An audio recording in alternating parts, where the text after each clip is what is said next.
would have lost their mind by now. Ooh, but I'm glad that God gives us, tell somebody, say, a sound mind. And when God gives us a sound mind, He's giving us self-control.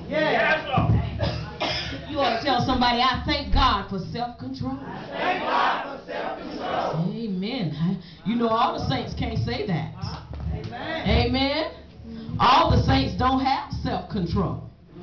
Amen. But you ought to look at somebody and say, I thank God that I have self-control. Now, if you know you got self-control, you ought to just jump up to your feet real quick and give God some praise.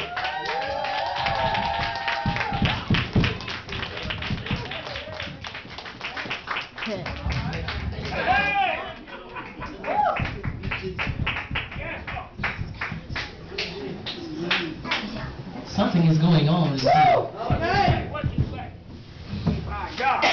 Glory, glory. Bless it. I'm going to have to switch some of y'all seats. You know how they do in school? Switch some of the seats. Some of y'all sitting by the wrong folk because they ain't tapped in yet. All of the praise service that's been going on and what God is doing. And now when it gets time for the word, you get sleepy. Okay. You get in a comfort zone because the devil don't want you to hear what's getting ready to come forward. It's like you're being distracted. Some of you, come on back from the house. We at 117 Marshall Street right now. Amen. The house will be there when you get back if you just leave everything into the hands of the Lord. Amen. And some of the stuff you worried about, you can't do nothing about it. No way. Oh, no way, no way.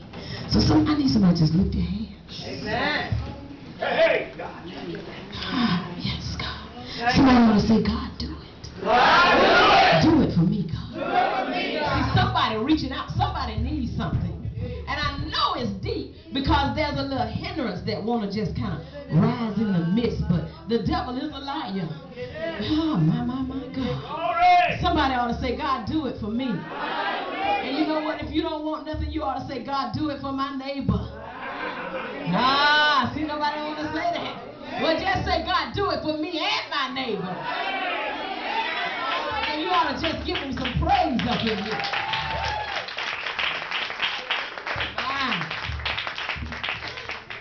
Turn to Hebrews chapter 12.